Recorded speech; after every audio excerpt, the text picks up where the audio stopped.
À une époque très lointaine, des hommes ont dressé des menhirs un peu partout dans le monde. D'où venaient-ils et à quoi servaient ces mystérieuses pierres levées?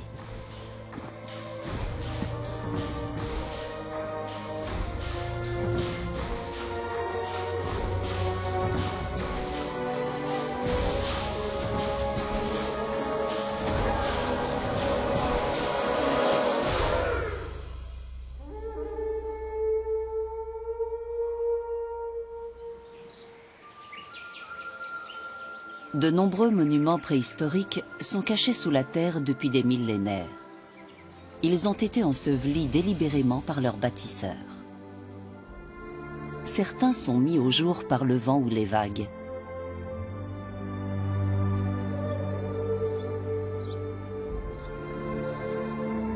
Des trésors d'architecture monumentale se révèlent alors à notre vue. Les mégalithes sont des structures en pierre érigées par l'homme bien avant les pyramides. C'est une prouesse technique et logistique qui symbolise l'impossible.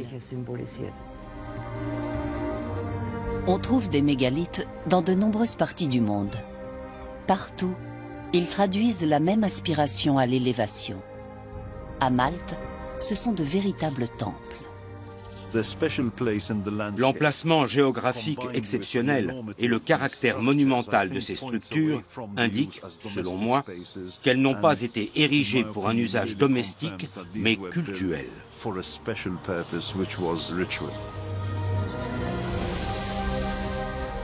Le nord de l'Écosse possède des mégalithes bien plus anciens que le fameux cercle de Stonehenge en Angleterre. Chaque irrégularité de terrain est susceptible de cacher des vestiges archéologiques. On en découvre de nouveaux chaque année, notamment au moment des labours. Peu à peu, les fouilles dévoilent un chapitre clé de l'histoire de l'humanité.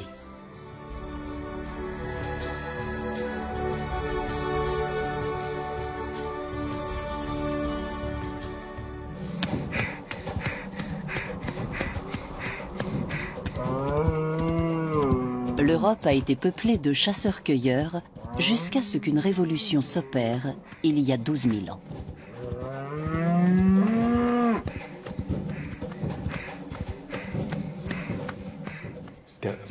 Le passage d'une société de chasseurs-cueilleurs à une société d'agriculteurs sédentaires est une évolution fondamentale dans l'histoire de l'humanité. L'homme a vécu de la chasse et de la cueillette pendant des millions d'années. Et voilà qu'il change subitement de mode de vie. C'est un changement bien plus radical que le passage à l'ère numérique ou à l'ère industrielle.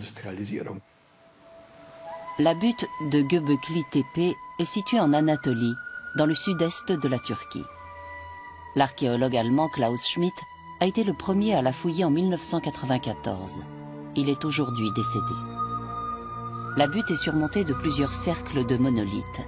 Les piliers pèsent jusqu'à 20 tonnes et sont ornés de magnifiques bas-reliefs. L'archéologue autrichienne Barbara Oerich participe aux fouilles du Göbekli Tepe, qui signifie littéralement « la colline au nombril ». L'architecture symbolique du Göbekli est une grande découverte archéologique. C'est peut-être l'un des monuments les plus importants du monde. Elle symbolise aussi le début du néolithique. L'ensemble architectural du Göbekli Tepe a été bâti par des chasseurs-cueilleurs avant la sédentarisation de l'homme. Cette donnée bouleverse les connaissances.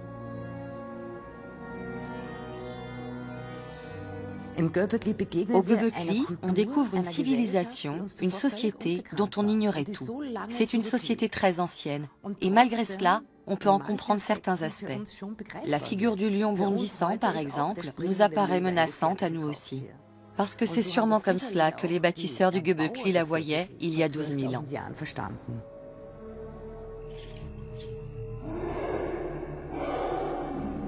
Au temps de la préhistoire, les phénomènes surnaturels et les mondes parallèles étaient sans doute des réalités évidentes au quotidien. Mais aujourd'hui, le regard des hommes a beaucoup changé.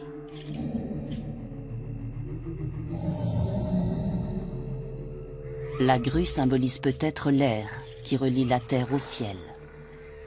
Le scarabée et le serpent se retrouvent dans de nombreuses mythologies. L'homme préhistorique vit dans un monde animal chargé d'énergie. Il ne voit pas de frontière marquée entre l'ici-bas et l'au-delà. Mais pour le reste, son système de pensée demeure un mystère.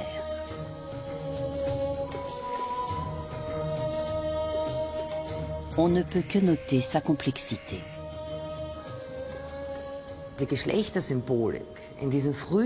La symbolique des sexes est évidemment très complexe dans les phases initiales du Göbekli. On ne peut faire que des supputations. Il nous manque les nombreuses représentations féminines qu'on trouvera plus tard. On peut donc en déduire que les femmes ne jouaient pas un rôle central dans cette structure cultuelle.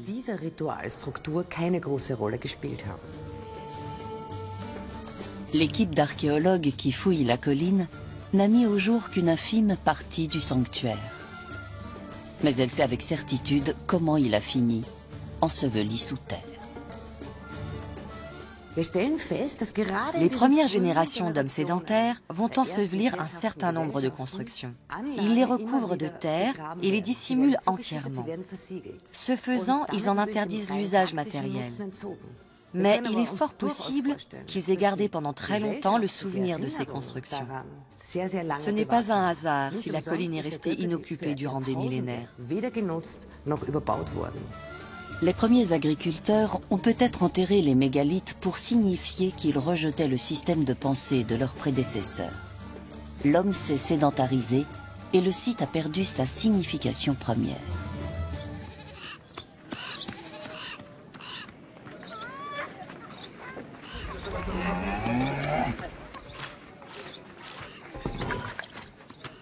Le musée de la préhistoire de Halle en Allemagne est consacré à cette période. Pour son directeur, Harald Meller, la sédentarisation est une phase décisive de l'histoire de l'humanité. La révolution néolithique est le tournant majeur dans l'histoire de l'humanité. Vous voyez ici des milliers de haches de pierre datant du néolithique. 3800 haches pour être exact. À quoi ont-elles servi? À déboiser pour cultiver la terre, à fendre le bois et à le travailler. Notamment pour construire des habitations complexes, car les hommes se sédentarisaient. Les chasseurs-cueilleurs pouvaient rester plusieurs années au même endroit si la nourriture y était abondante. Mais on ne peut pas parler de véritable sédentarité. La révolution néolithique, c'est autre chose. La sédentarisation de l'homme est le problème cardinal, le péché originel. L'homme vit de la chasse et de la cueillette durant des milliers d'années. Du fait de ce mode de vie naturel et surtout de son alimentation naturelle, il a peu de descendance puisque les femmes ne sont pas fécondes tant qu'elles allaitent. L'invention ou l'apparition de l'agriculture va entraîner un changement radical, fondamental dans l'alimentation humaine. Les céréales fournissent des glucides à profusion. Le bétail fournit la graisse et la viande. L'être humain ingérant plus de graisse, les femmes peuvent être enceintes quasiment chaque année, ce qui conduit à une explosion démographique. Ce boom démographique est une invention du néolithique et il se poursuit encore. C'est notre principal problème à l'échelle de la planète. Les hommes sont plus nombreux et doivent partager l'espace. Ils se regroupent dans des habitations communautaires ou des villages. Des archéologues tentent de reconstituer la vie quotidienne de nos ancêtres de manière expérimentale pour étudier leur architecture et leur artisanat.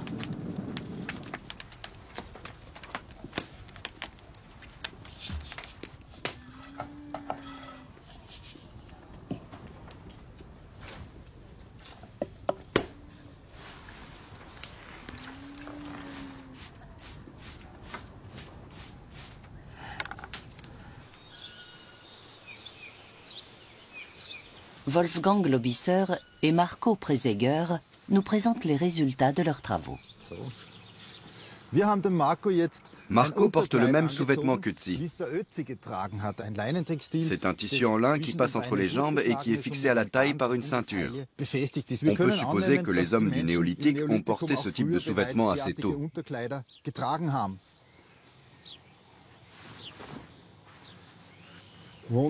Parfait. Le pantalon tel que nous le connaissons apparaît seulement avec les Celtes, vers 500 avant notre ère. On peut imaginer des chaussures très simples en cuir, comme celle-ci. Tu peux t'asseoir pour les enfiler. Impeccable. Les hommes du néolithique élevaient des moutons et travaillaient leur laine. Il a fallu 8 moutons pour fabriquer ce manteau. Avec ce genre de vêtements, on était sûrement paré pour l'hiver. C'était très pratique en cas de grand froid. Ça permettait de rester dehors. Les hommes préhistoriques utilisaient des colorants pour décorer leurs habitations et réaliser des peintures corporelles.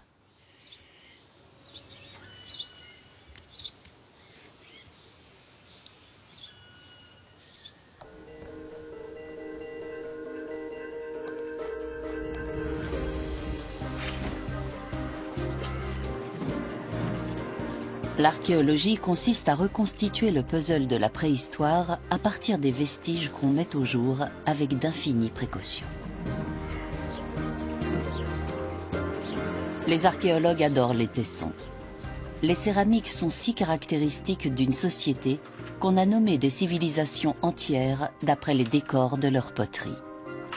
La culture rubanée, par exemple, produisait des céramiques ornées de rubans. Elle fut la première société agricole d'Europe. Les sépultures sont une mine d'informations pour les archéologues.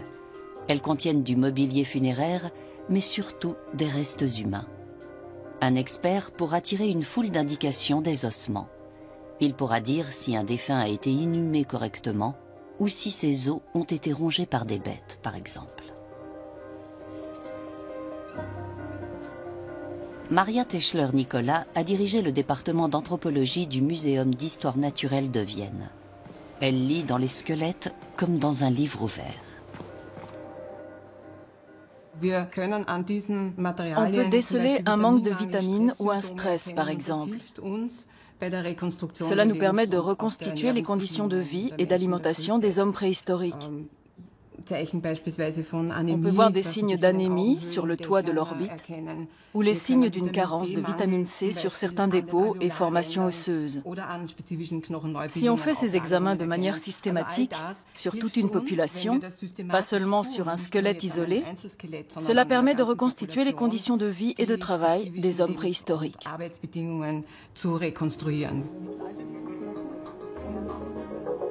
La datation des vestiges est une étape cruciale. En la matière, le carbone 14 a permis de grands progrès. Et depuis une vingtaine d'années, l'analyse génétique révolutionne l'archéologie.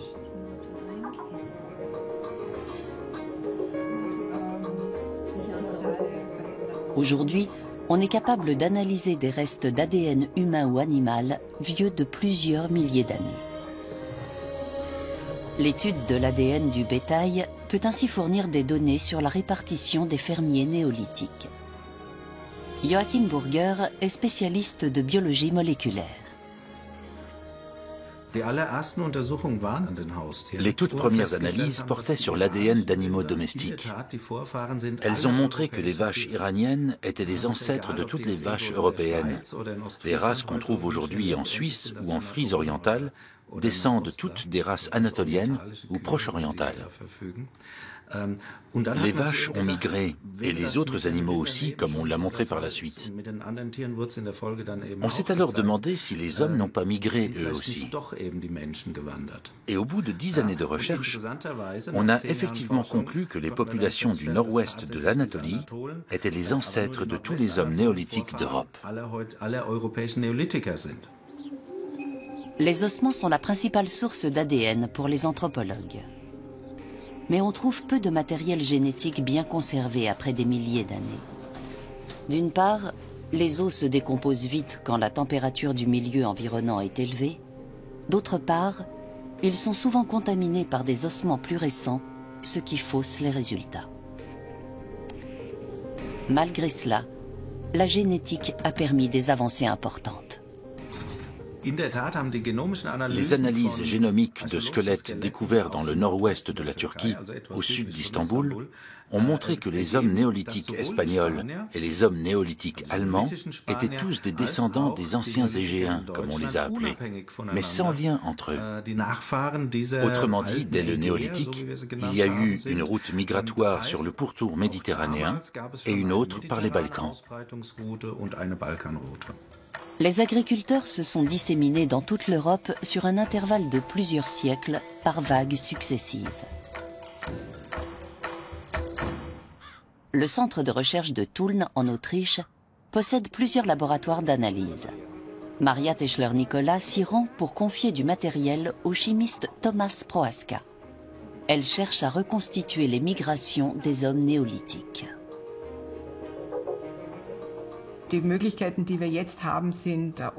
Aujourd'hui, on dispose de méthodes d'analyse bien plus performantes qu'il y a 20 ans. On a des méthodes invasives et non invasives. En anthropologie, on utilise beaucoup l'analyse isotopique depuis une quinzaine d'années pour reconstituer des changements de résidence ou des déplacements de population à la préhistoire. Le chimiste analyse une dent vieille de 5000 ans. La composition de l'émail ne se modifie plus après l'enfance. Elle peut donner des indications sur la région dans laquelle un individu a grandi. On emploie la même méthode dans le contrôle alimentaire pour vérifier que l'origine d'une fraise est conforme aux indications fournies par le distributeur, par exemple. L'analyse isotopique permet de déterminer l'origine ou la provenance de tout être vivant, aussi bien des végétaux et des animaux que des hommes. Les résultats d'analyse nous confirment qu'il y a eu une migration, et pas simplement une acculturation, un transfert d'idées. En d'autres termes, ces hommes ont colonisé l'Europe.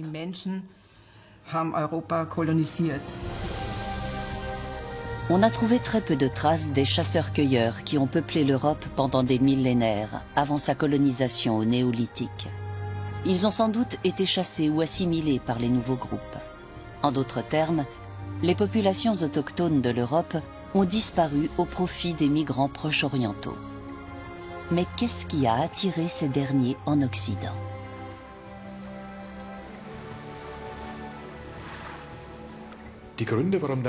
Les raisons qui ont poussé l'homme à migrer hors de son territoire sont assez obscures.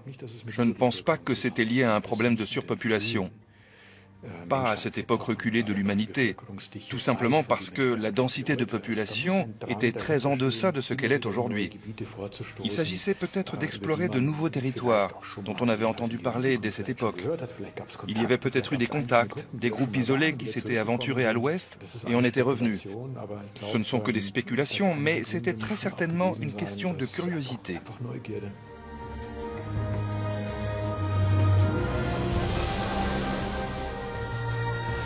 Les chasseurs-cueilleurs sillonnaient la mer comme nous sillonnons aujourd'hui les terres. Une partie des fermiers anatoliens est allée vers l'ouest en bateau. Était-il à voile ou à rame, c'est difficile à dire. Mais les bateaux à rame sont plus faciles à manœuvrer.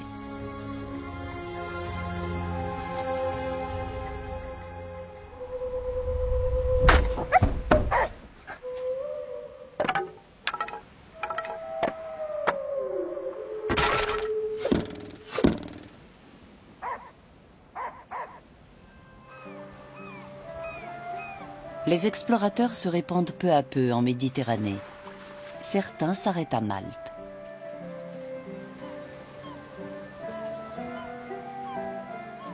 Situé à quelques 80 km au sud de la Sicile, l'archipel de Malte compte aujourd'hui 3 grandes îles habitées, Malte, Comino et Gozo. Partant clair, on aperçoit la Sicile depuis Gozo et inversement. On peut donc supposer que les populations siciliennes étaient relativement curieuses à l'égard de cette terre qu'elles voyaient à l'horizon.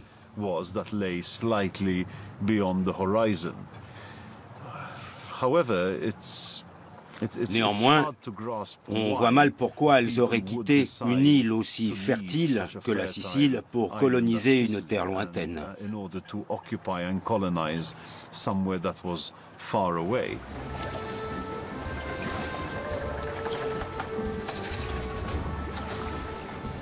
Des hommes d'Anatolie sont peut-être partis en éclaireurs, suivis ensuite par leurs tribus.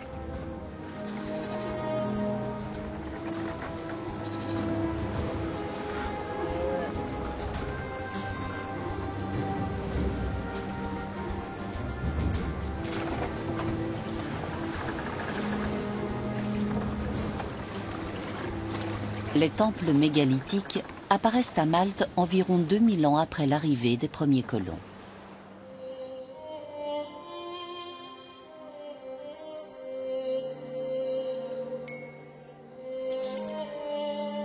À l'heure actuelle, ces constructions monumentales posent plus de questions qu'elles n'apportent de réponses. Ces pierres de taille en calcaire, qui pèsent jusqu'à 20 tonnes, risquent de tomber en poussière avant qu'on ait élucidé leur mystère. Timmy Gambin les photographie pour tenter de sauver ce qui peut encore l'être.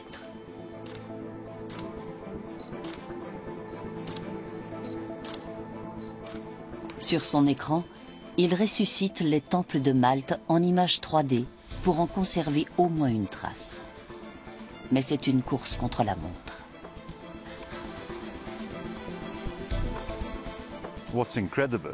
Aussi incroyable que cela paraisse, l'érosion des vestiges a été plus rapide au cours des 70 dernières années qu'au cours des 45 siècles précédents. Ce n'est pas seulement parce que les temples ont été mis au jour, c'est aussi à cause des pluies acides, des rejets de CO2, etc. Tous ces polluants modernes accélèrent considérablement l'érosion.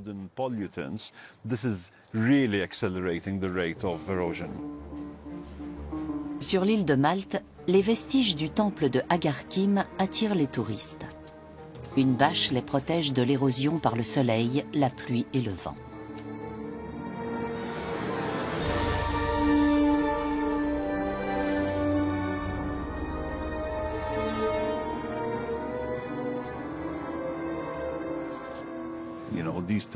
Ces temples ont 1000 ans de plus que le cercle de pierre de Stonehenge. C'est très important pour Malte, qui était une colonie britannique, parce que cela signifiait que notre néolithique était antérieur de 1000 ans à celui de la puissance qui nous dominait. En quelque sorte, ces monuments ont pris une dimension politique.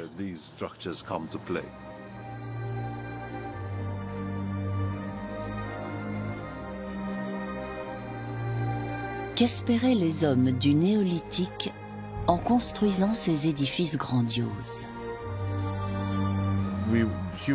Que veulent les hommes? Avoir une vie confortable, être épargnés par la faim et les maladies? Pour cela, il fallait avoir les faveurs des dieux. Un moyen de l'obtenir était de leur construire des monuments. Voici Agarkim débarrassé de sa bâche.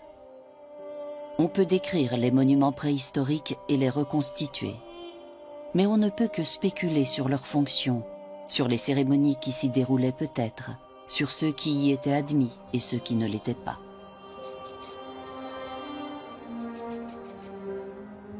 Il y a une séparation très nette entre l'espace intérieur et l'espace extérieur. Le temple est bâti en dur et couvert. C'est le royaume des prêtres et des prêtresses. L'extérieur est ouvert aux éléments. C'est l'espace des gens ordinaires. Le plan du temple établit clairement cette division. L'intérieur du temple est dissimulé au regard.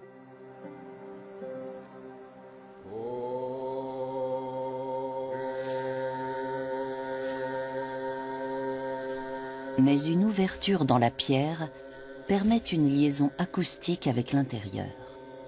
Les archéologues l'appellent le trou de l'oracle.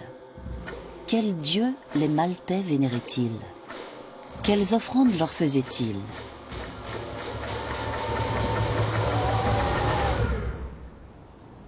Sur ces questions, le mystère reste entier.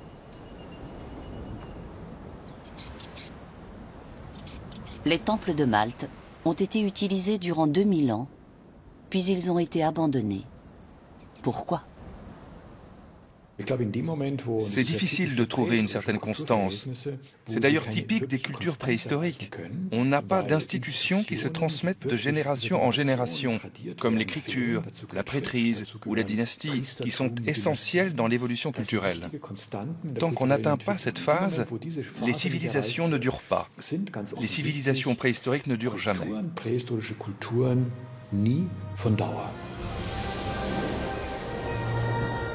Les fermiers anatoliens qui embarquent pour l'Europe ne s'arrêtent pas tous à Malte. Certains poursuivent leur route au-delà de la péninsule ibérique et colonisent la Bretagne.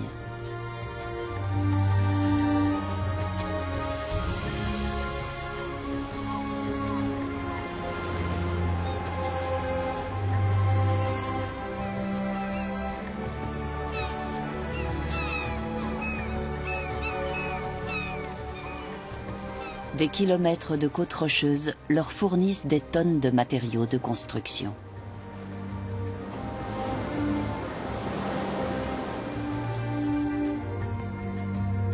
Fascinés par la pierre, ils bâtissent une civilisation qui demeure l'une des plus grandes énigmes du début du néolithique.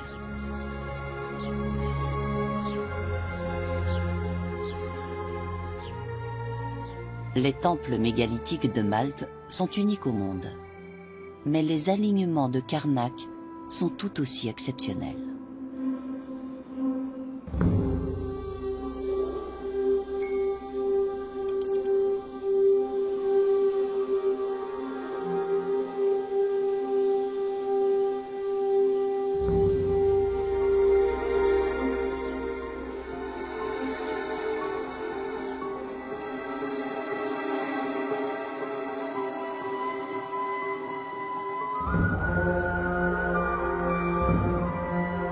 La Bretagne possède tellement de mégalithes que les Bretons ont inventé des mots pour les désigner. Menhir signifie longue pierre. Et dolmen, probablement table de pierre. Le dolmen est un monument funéraire composé d'une dalle de pierre surmontant 2 piliers. Beaucoup d'archéologues sont fascinés par ces étranges vestiges préhistoriques. Serge Cassen est l'un d'eux. Ce qui est certain, c'est que cet aspect monumental, quels que soient les observateurs, quels que soient les curieux qui vont visiter les alignements de Karnak, joue sur cet étonnement de l'intelligence, sur le fait que cette architecture, cette monumentalité impose le respect et subjugue l'imagination. Donc on est vraiment au cœur de ce qu'est la monumentalité.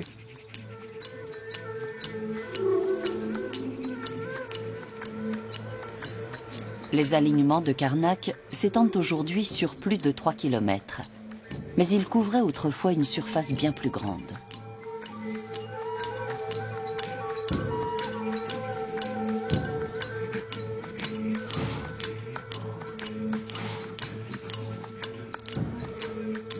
Chaque pierre est différente et recèle son propre mystère.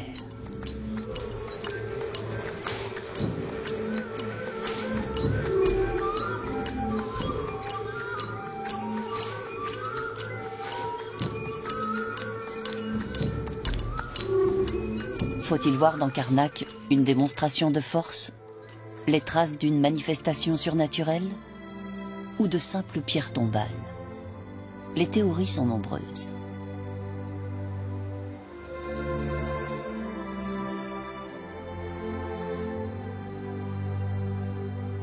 Ce n'est pas une architecture vernaculaire, ce n'est pas une architecture domestique. On n'en connaît pas vraiment la fonction, mais il faut vraiment la définir en tant qu'élément d'architecture. Les alignements partent de la côte pour s'enfoncer dans les terres. Montre-t-il un axe? Une voie? Et si oui, où mène-t-il? Karnak nous montre un aspect qui est vrai pour tous les monuments mégalithiques. Il s'agit d'une structuration et d'une sacralisation de l'espace. On le voit particulièrement bien avec les alignements. C'est un agencement visible de l'espace à des fins religieuses.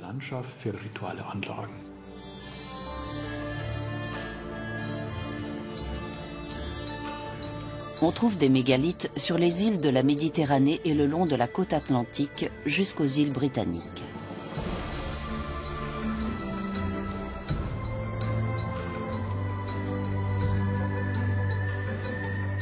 On peut en voir également sur les côtes de la mer du Nord et de la Baltique.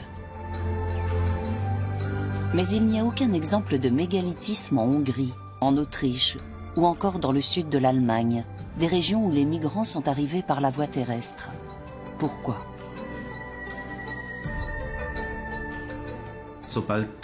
Dès lors que les populations néolithiques quittent l'Anatolie centrale, la diversité culturelle se réduit de façon drastique. Les hommes qui arrivent en Europe par les Balkans sont des fermiers. Toute forme d'urbanité ou de monumentalisme s'est perdue en cours de route. Ces fermiers possèdent un haut degré de spécialisation et de compétences. Mais pour le reste, ce n'est pas une civilisation très riche.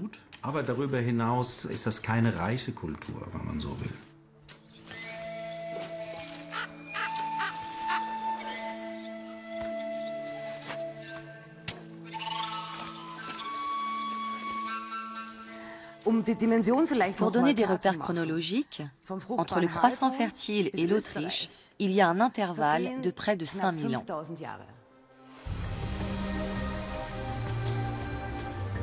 Les glaciers qui se retirent à la fin de la dernière période glaciaire laissent des éboulis et des blocs erratiques dans plusieurs régions d'Europe. Dans une région correspondant aujourd'hui à l'est de l'Autriche, les migrants trouvent des sols leuciques fertiles, mais pas de pierre. Ils devront utiliser d'autres matériaux de construction. Dans les années 1980, des photographies aériennes ont révélé des irrégularités de terrain circulaires dans le bassin du Danube.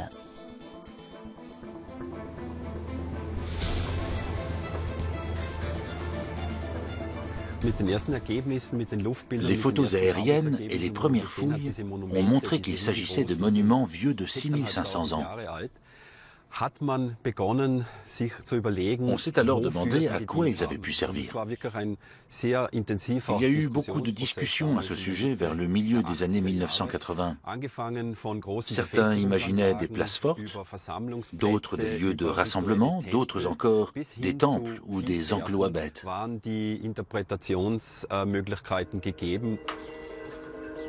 Wolfgang Neubauer utilise un radar pour balayer les différentes couches du sol.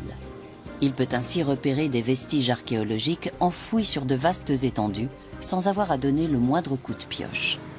Dans le bassin du Danube, l'examen a révélé la présence de fosses, de portes et de palissades. Wolfgang Neubauer sillonne le monde entier avec son appareil. À Stonehenge, il a découvert à côté du fameux cercle de pierre une nouvelle architecture.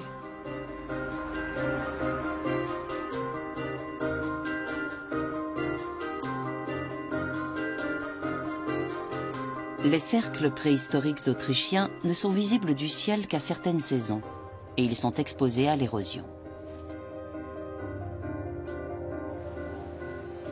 Wolfgang Neubauer a repéré 40 fosses circulaires dans le nord-est de l'Autriche, dont l'une dans les environs de Heldenberg.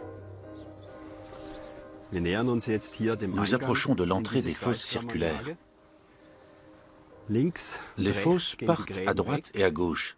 Elles étaient creusées en V et pouvaient mesurer 4 mètres de profondeur. C'était certainement très impressionnant quand on y pénétrait. La forme circulaire est visible sur les photographies aériennes et les images radar, mais elle n'est pas visible quand on est au sol.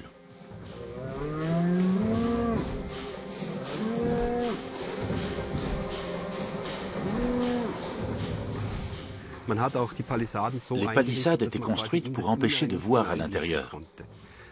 Ce qui se déroulait à l'intérieur n'était pas visible de l'extérieur.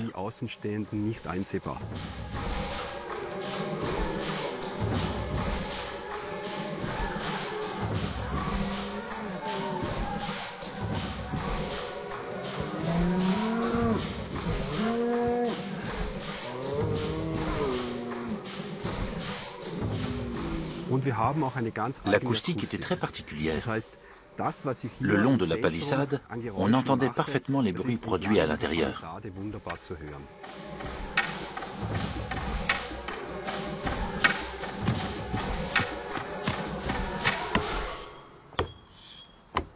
Ces lieux d'exception avaient plusieurs fonctions. Leur construction impliquait des travaux collectifs qui soudaient la communauté. En 2005, Wolfgang Lobisser et son équipe ont reconstitué une fosse circulaire près de Heldenberg. Ils n'ont utilisé que des outils en pierre et des matériaux disponibles à la préhistoire, à savoir du bois, des os et des fibres végétales. Conclusion de l'expérience, pour qu'un village de 200 habitants se dote d'une fosse circulaire, il fallait qu'une trentaine de personnes y consacrent 2 à 3 années de labeur, en plus des travaux agricoles. À cela s'ajoutaient les travaux préparatoires, qui duraient sans doute tout aussi longtemps, puisqu'il fallait fabriquer chaque outil.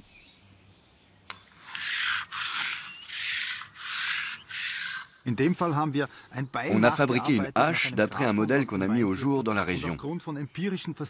Les connaissances empiriques obtenues en archéologie expérimentale ont montré que cet outil était utilisé pour travailler le bois.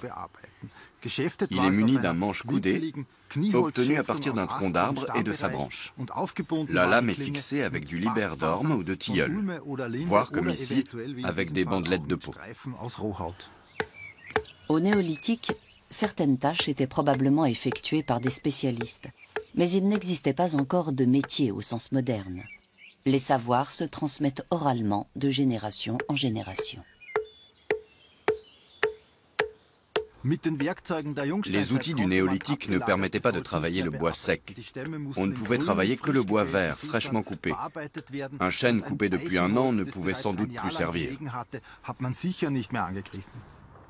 Les archéologues ont également construit des habitations d'après les plans visibles sur les images radars. Des analyses du sol ont permis de savoir quelles essences poussaient autrefois dans la région. Quant aux techniques de construction, Wolfgang Lobisser s'est inspiré de celles encore utilisées de nos jours dans les sociétés archaïques.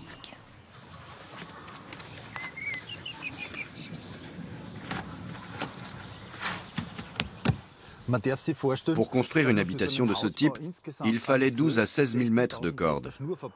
Pour les produire, on mettait quasiment autant de temps que pour tout le travail du bois.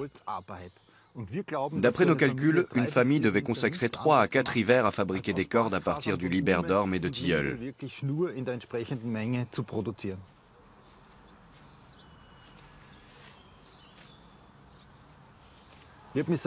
J'ai moi-même passé une journée entière à fabriquer une corde de ce type. Le lendemain, je ne sentais plus mes pouces et je n'avais produit que 26 mètres. Certains jours, les archéologues présentent au public l'artisanat néolithique dans le petit village reconstitué de Heldenberg.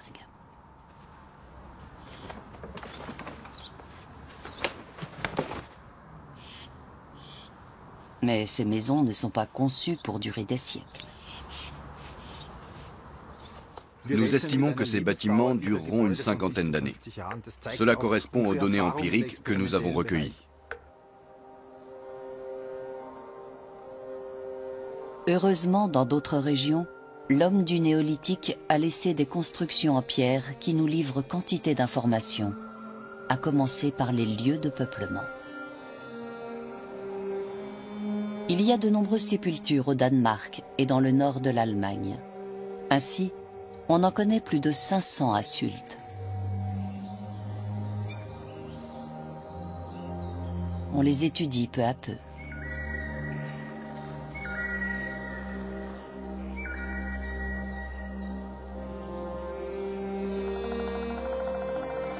Ces architectures de pierre duraient dans le temps. beaucoup ont été utilisés pendant plusieurs siècles. Ces tombes mégalithiques étaient des lieux d'identité, où l'homme trouvait une confirmation de lui-même et où il pratiquait ses rites. En ce sens, c'étaient des repères sociaux pour les hommes de l'époque.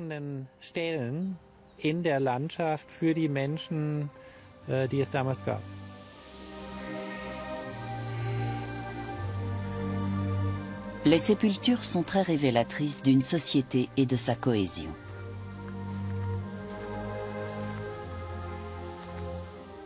Les tombes mégalithiques sont des sépultures collectives ouvertes où on enterre régulièrement des individus. Mais on y préserve aussi l'individualité des morts. Au début du néolithique, la société passe avant l'individu. Les personnes les plus respectées sont celles en capacité de distribuer des biens. Au fil du temps, les céramiques deviennent plus raffinées. Cette coupe richement décorée provient d'une tombe mise au jour à Lüdelsen, dans le nord de l'Allemagne. Les offrandes et le mobilier funéraire nous renseignent non seulement sur la société néolithique et sa conception de la mort, mais aussi sur les rapports entre les sexes. Rien ne permet de dire qu'il y a eu au néolithique une forte discrimination des femmes ou une différence de traitement importante. Dans de nombreuses sociétés néolithiques, le mobilier funéraire des femmes est aussi riche, voire davantage que celui des hommes.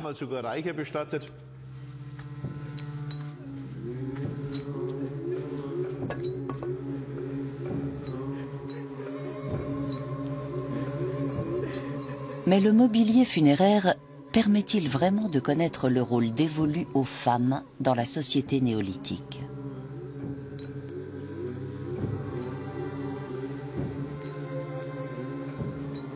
Les sépultures en pierre sont capables de défier le temps et de conserver à jamais le souvenir des morts.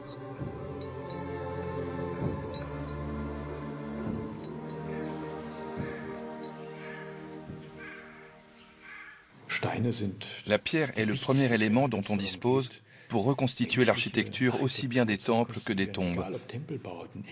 Si ces constructions n'avaient pas été en pierre mais en bois, il y aurait très peu de vestiges et on ne pourrait qu'imaginer la monumentalité des constructions. Mais la pierre demeure et elle nous donne une idée de ce qu'était la monumentalité dans la préhistoire, surtout dans le cas des constructions mégalithiques.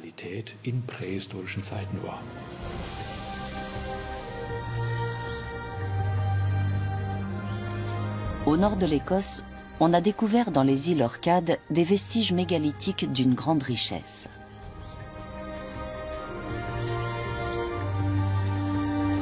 Nick Card dirige le chantier de fouilles ouvert en 2002.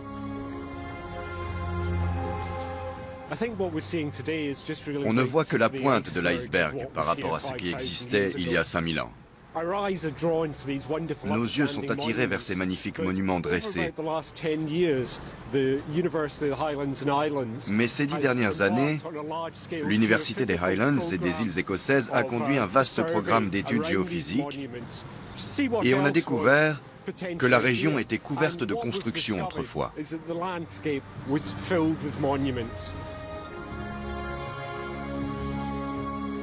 On a trouvé des sanctuaires, des habitations, des tombes. Le nombre et la variété des vestiges néolithiques des Orcades sont uniques au monde. Les plus notables sont le tumulus de Mesho,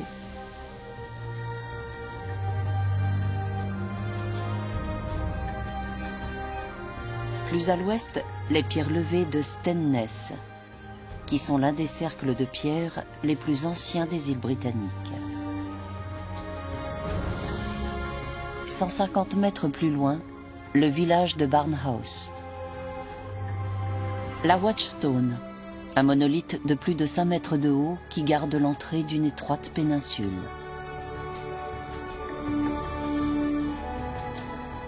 Et enfin, sur cette péninsule, le Ness de Brodgar, l'un des plus grands temples néolithiques connus. Un autre site néolithique majeur a été découvert à proximité immédiate de l'océan.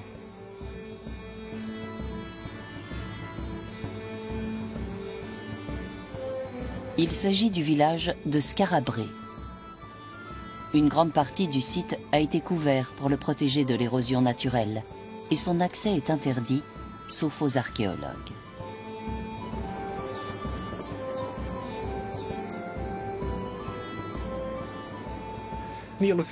Les hommes néolithiques n'étaient pas différents de nous. Ils avaient tout le confort qu'on peut trouver dans une maison moderne, à l'exception de l'eau et de l'électricité. Un foyer, un lit, des étagères. Ces petites habitations de plain pied offraient peu de prise au vent et leur toit végétal isolait du froid. Il devait faire bon vivre sur les Orcades au néolithique. Les archéologues n'y ont relevé jusqu'à présent aucune trace de guerre ni de catastrophe naturelle. Les îles étaient plus boisées qu'aujourd'hui et jouissaient d'un climat particulièrement doux grâce au Gulf Stream. Les conditions y étaient excellentes pour l'agriculture, l'élevage, mais aussi la pêche. Au néolithique, les Orcades ont eu un rôle déterminant sur plusieurs autres régions. D'une part, elles recevaient des matériaux en provenance de toute la Grande-Bretagne, et d'autre part, elles semblent avoir été le berceau d'un certain nombre d'idées qui ont marqué la préhistoire des îles britanniques.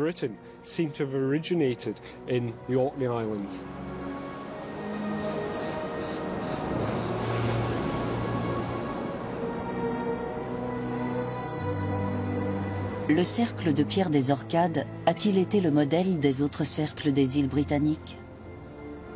Aujourd'hui, on est capable de retracer les migrations.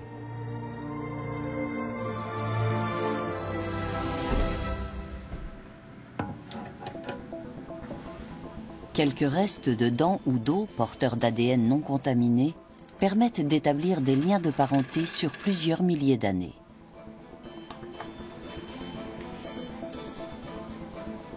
On a ainsi établi que les populations néolithiques d'Europe descendaient des anciens Anatoliens. Mais ce n'est pas tout.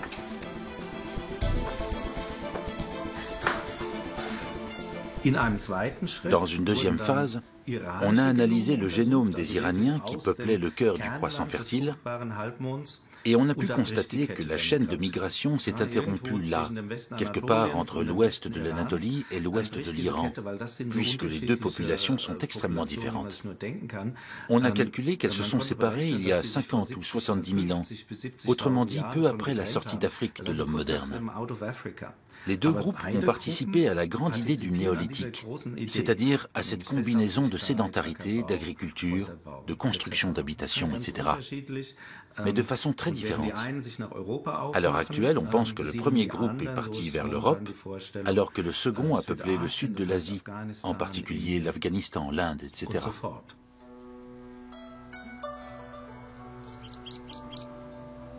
La révolution néolithique s'est donc diffusée sur deux voies similaires mais distinctes, l'une vers l'Occident et l'autre vers l'Orient.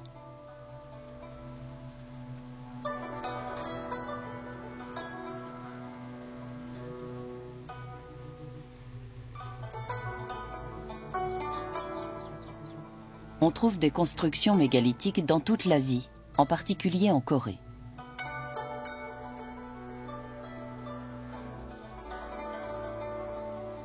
Dans ce pays, les astres occupent une place importante dans la mythologie et l'homme a gravé des constellations d'étoiles sur des mégalithes jusqu'à une époque assez récente. Malheureusement, leur datation est difficile car plusieurs périodes peuvent être présentes sur une même pierre.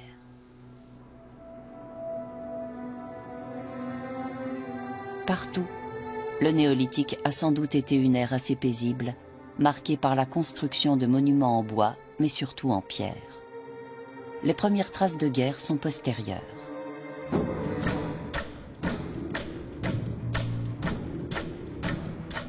Les rapports humains changent à l'âge du bronze. Les hommes accordent davantage d'importance aux possessions matérielles et les hiérarchies sociales apparaissent. On a trouvé la trace de villages entièrement rasés par des pilleurs. À la fin du néolithique, on assiste à une forte montée de la violence. Les hommes deviennent des guerriers. Il faut savoir que les chasseurs-cueilleurs ne sont pas des guerriers. Ils ne trouvent pas la mort à la guerre. Il n'y a pas de guerre dans les sociétés de chasseurs-cueilleurs. Il n'y a que des agressions.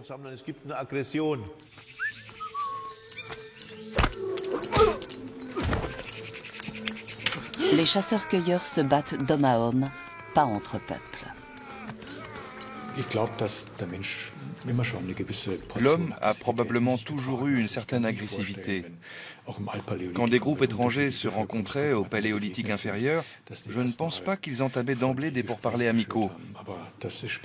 Mais ce ne sont que des suppositions. Nous n'en savons rien, en vérité.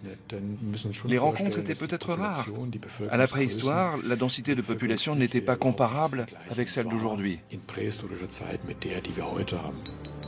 Le mégalithisme disparaît à l'âge du bronze. Mais les monuments néolithiques garderont longtemps une fonction qui variera sans doute dans le temps. Balises, symboles chrétiens, de nombreux tumulus préhistoriques serviront de base à des églises.